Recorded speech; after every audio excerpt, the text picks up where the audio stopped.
19세기 중반, 미술계는요, 거의 전쟁터 같았어요.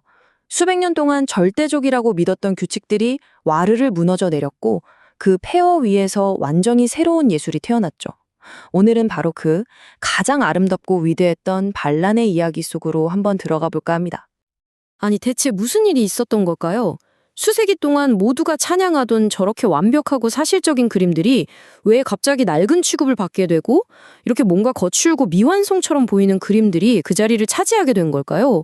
이 거대한 예술적 지각 변동, 그 시작점을 함께 따라가 보시죠. 모든 반란에는 시작점이 있기 마련이죠. 미술계에서는 바로 마네의 풀밭 위의 점심 식사가 그 기폭제였습니다. 당시 미술계의 룰, 이건 거의 법이었어요. 왼쪽처럼 신화 속 여신을 이상적으로 완벽하게 그리는 것, 그게 바로 진짜 예술이었죠. 그런데 마네는 뭘 했냐고요? 신화가 아니라 지금 이 시대를 사는 현실의 여성을, 그것도 멀쩡히 옷 입은 신사들 옆에 벌거벗은 채로 떡하니 그려넣은 겁니다. 당시 사람들이 받았을 충격, 상상이 가시나요? 이건 예술이 아니야, 그냥 스캔들이지, 이런 비난이 쏟아졌죠. 이게 바로 낡은 규칙의 정면으로 던진 선전포고였습니다. 자, 첫 번째 장, 미술의 대격변입니다. 마네의 도발이 그냥 혼자만의 외침이었을까요? 절대 아니었죠. 사실상 당시 사회 전체가 예술가들한테 야, 이제 좀 다른 거 해야 하지 않겠어? 하고 등을 떠밀고 있었다고 봐야 해요. 거대한 변화의 물결이 모든 걸 바꾸고 있었거든요. 그 변화의 중심에 정말 놀랍게도 이 두 가지 발명품이 있었어요. 먼저 카메라. 사진의 등장은 화가들 입장에선 거의 사형 선고나 마찬가지였을 거예요. 똑같이 그리는 것이 더 이상 예술가만의 전유물이 아니게 된 거죠. 그럼 우린 이제 뭘 그려야 하지? 그들의 정체성이 뿌리부터 흔들리기 시작한 겁니다.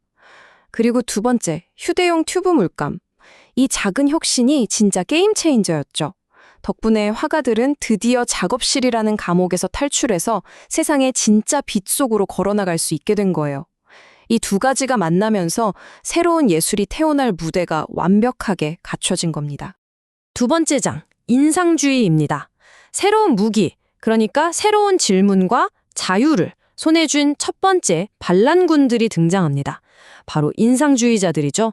그들은 카메라가 절대 흉내낼 수 없는 것, 바로 시시각각 변하는 빛의 숨결, 그 자체를 캔버스에 담아내기로 결심합니다. 그럼 인상주의가 정확히 뭐냐고요? 한마디로 사실을 그리는 게 아니라 순간의 느낌을 그리는 거예요. 내 눈에 비친 바로 그 찰나의 감각, 인상을 포착하는 거죠. 그들은 이런 혁명적인 선언을 합니다. 세상에 원래부터 정해진 색깔 같은 건 없어. 사과가 원래 빨간 게 아니라고 빛이 사과를 빨갛게 보이게 만들 뿐이야.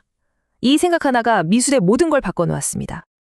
근데 진짜 재밌는 건 말이죠. 인상주의라는 이름이 사실은 조롱에서부터 시작됐다는 거예요. 한 비평가가 모네의 그림을 보고는 비웃으면서 말했거든요. 에이, 저게 무슨 완성된 그림이야. 그냥 대충 받은 인상 쪼가리지. 근데 예술가들이 그걸 듣고 그거 좋은데? 한 거예요. 네, 맞습니다. 우린 인상을 그리는 사람들입니다. 하면서 그 모욕을 오히려 자신들의 명예로운 훈장으로 삼아버렸죠. 그렇게 위대한 예술운동의 이름이 탄생한 겁니다.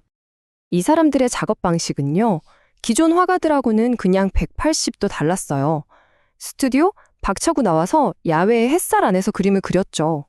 빠르게 사라지는 빛을 잡아야 하니까 붓터치도 막 짧고 거칠어질 수밖에 없었고요. 그들의 캔버스에는 더 이상 신이나 영웅 얘기도 안 나와요. 대신 카페에서 수다 떠는 사람들, 분주한 기차역의 풍경처럼 우리 주변에 살아 숨쉬는 삶, 바로 지금 이 순간이 담겼습니다. 모네의 빛, 르누아르의 행복, 드가의 움직임, 각자 자기만의 방식으로 이 혁명을 이끌었죠. 자, 세 번째 장, 신인상주의입니다. 인상주의 혁명, 물론 대단했죠. 근데 이걸로는 만족하지 못한 화가들이 있었어요. 아니, 너무 감각에만 의존하는 거 아니야? 빛에도 분명 과학적인 법칙이 있을 텐데 이런 생각을 한 거죠. 예술에 과학의 정밀함을 더하고 싶어 했던 겁니다. 인상주의와 신인상주의? 이 둘의 차이는 즉흥 재즈 연주랑 아주 정교하게 작곡된 클래식 교향곡의 차이 같다고 할까요? 인상주의가 순간의 감각과 직관에 몸을 맡겼다면 신인상주의자들은 거의 과학자처럼 치밀하게 계산하고 계획했어요. 찰나를 포착하는 대신 영원한 질서를 만들어내고 싶었던 거죠. 그들의 무기는 거친 붓질이 아니라 수만 개의 아주 정교한 점들이었습니다. 이들의 핵심 비법은 바로 섞지 않는다는 거였어요. 팔레트에서 물감을 섞는 대신에 순수한 색깔의 작은 점들을 캔버스에 촘촘하게 찍었죠. 마치 우리 모니터의 픽셀처럼요. 그러면 물감이 아니라 우리 눈이 그 색들을 알아서 섞어서 하나의 이미지로 보게 되는 겁니다. 덕분에 훨씬 더 맑고 선명한 색을 얻을 수 있었죠. 조르주 세라가 그린 그랑드자트 섬의 일요일 오후를 보면 이게 바로 빛으로 만든 모자이크구나 하는 생각이 절로 들 겁니다. 네 번째 장, 후기 인상주의로 넘어왔습니다. 이제 예술의 무대가 바깥 세상에서 화가의 내면으로 그 깊은 곳으로 완전히 옮겨와요. 화가들은 더 이상 눈에 보이는 빛만으로는 만족할 수 없었어요. 자신의 감정, 생각, 영혼을 캔버스에 쏟아내기 시작합니다. 미술사에서 가장 위대한 개인주의자들의 시대가 드디어 열린 겁니다. 예술의 목표 자체가 완전히 뒤바뀐 거예요. 더 이상 내 눈에 뭐가 보이지?가 아니라 내 마음은 이걸 보고 뭘 느끼지?가 중요해진 거죠. 그림은 세상을 비추는 거울이 아니라 예술가의 영혼을 들여다보는 창문이 된 겁니다. 객관적인 묘사에서 주관적인 표현으로 바로 이 지점에서 20세기 현대미술의 모든 것이 싹텄대고 해도 과언이 아니에요. 후기 인상주의는 사실 하나의 통일된 스타일이라기보다는요, 미래로 가는 세 갈래 길을 닦은 세 명의 위대한 개척자 이야기라고 보는 게 더 정확해요. 세자는 구조의 길을, 반고흐는 감정의 길을, 그리고 고갱은 상징의 길을 열었죠. 그리고 이 세 갈래 길이 20세기 미술의 모든 것이 됩니다. 정말 중요해요. 자, 첫 번째 길, 세잔입니다. 그의 유망한 말이죠. 자연을 원기둥, 원뿔로 해석해라.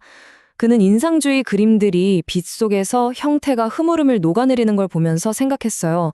아니야, 예술은 이것보다 더 단단하고 영원해야 해.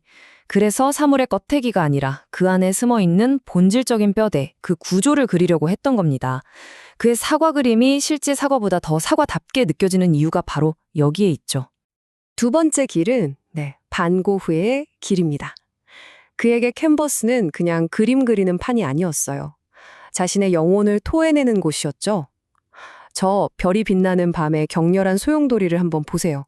저게 밤하늘의 모습일까요? 아니죠. 저건 고흐의 마음속에서 휘몰아치던 희망과 절망, 그 뜨거운 감정의 폭발 그 자체인 겁니다. 그는 물감으로 자신의 감정을 폭발시킨 거예요. 그리고 마지막 길을 연 사람은 고갱입니다. 그는 복잡한 유럽 문명에 완전히 환멸을 느끼고 순수한 영혼을 찾아서 저 멀리 타히티로 떠나버렸죠. 눈에 보이는 대로 그리는 걸 거부하고 아주 대담하고 평평한 색면을 써서 신화나 꿈 같은 눈에 보이지 않는 영적인 세계를 표현하려고 했어요. 그의 그림은 현실을 넘어선 하나의 거대한 상징이었던 셈입니다. 자, 드디어 마지막 장, 반란의 유산입니다. 그럼 이 위대한 반란이 남긴 건 뭘까요? 단순한 파괴가 아니었습니다. 이들이 뿌린 씨앗에서 20세기 현대미술이라는 정말 거대한 숲이 자라나게 됩니다. 이 흐름을 보면 모든 게 정말 명확해져요. 사물의 뼈대를 찾으려 했던 세잔의 고민은 곧장 피카소의 입체주의로 이어지고요. 자신의 감정을 물감으로 폭발시켰던 반 고흐는 뭉크 같은 표현주의 화가들에게 엄청난 영감을 줬죠. 그리고 상징적인 색채를 썼던 고갱의 실험은 마티스가 이끈 야수파의 탄생으로 직결됩니다. 보세요. 모든 게 다 연결되어 있죠? 네, 맞습니다. 이 모든 반란의 핵심을 한 문장으로 정리하면 바로 이거예요. 이들은 그냥 낡은 규칙 몇 개를 부순 게 아닙니다. 예술을 위한 완전히 새로운 언어를 창조해낸 거죠. 예술에 대한 질문 자체를 얼마나 똑같이 그렸나에서 무엇을 느끼게 하는가로 영원히 바꿔놓은 겁니다. 그들은 우리에게 이걸 가르쳐 줬어요. 예술은 무엇을 보느냐의 문제가 아니라 어떻게 보도록 만드느냐의 문제라는 걸요. 100여 년 전에 이 반란이 세상을 보는 우리의 눈을 완전히 바꿔놓았다면 지금 이 시대를 살아가는 예술계의 반란가들은 우리에게 또 어떤 새로운 세상을 보여주게 될까요? 그 답은 아직 그려지지 않은 미래의 캔버스 위에 있겠죠.